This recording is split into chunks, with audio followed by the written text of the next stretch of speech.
Nous avons travaillé pendant 5 ans. Nous nous sommes accordés sur une très large majorité sur presque tous les sujets. Et aujourd'hui, on achève cette discussion. On n'a plus besoin de beaucoup discuter de ces questions de la co-officialité. On a pris nos positions. Sur un certain nombre de sujets, nous avons obtenu une réponse. Par exemple, il y a eu une loi à notre demande qui a été votée au Parlement pour permettre la création d'un établissement public foncier propre à la Corse, qui n'existe nulle part ailleurs, qui s'appelle l'Office foncier de la Corse. Il y a une loi unique en son genre, qui n'existe nulle part ailleurs, qui a permis de faire un PADUC. Cette loi, les termes de cette loi, ils ont été décidés ici à l'Assemblée de Corse, puisque le texte qui a été évoqué était très proche, évidemment, de ce qui avait été proposé par l'Assemblée de Corse. Nous avons obtenu la collectivité unique. Il y a une loi qui est actuellement débattue au Parlement, et qui, à l'initiative du gouvernement, prévoit des dispositions qui vont permettre d'accéder dans 2 ans, pas dans 1000 ans, dans 2 ans à la collectivité unique. Par conséquent, nous avons progressé sur un certain nombre de points.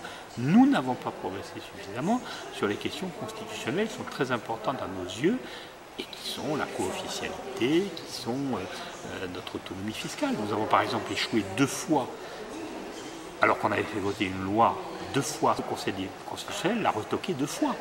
Nous avons un problème constitutionnel là-dessus.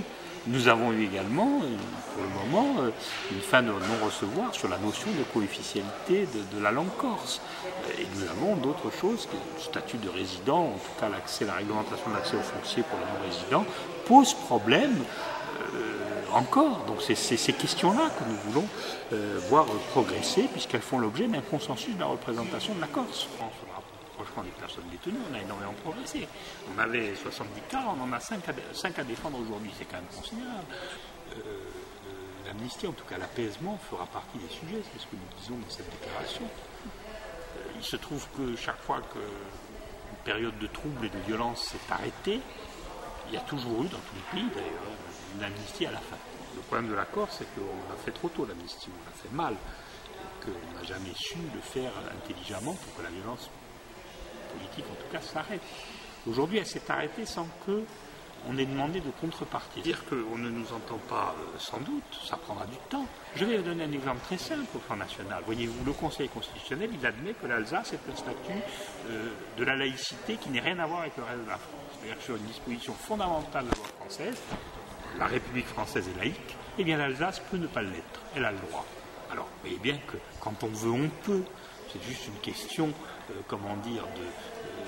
conviction. Donc, voilà, tous les gens qui vous disent « Ah oui, on délibère, mais ça ne sert à rien », d'abord, ça a servi beaucoup. Et le fait de s'exprimer solennellement et unanimement, ça aide.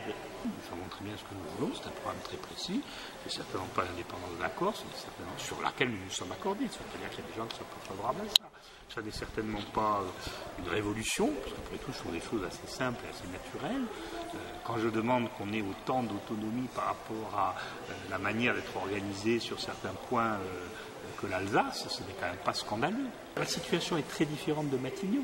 Encore une fois, à Matignon, nous n'étions pas d'accord entre nous. C'est pour ça que ça a eu tant de difficultés. Là, nous sommes d'accord entre nous.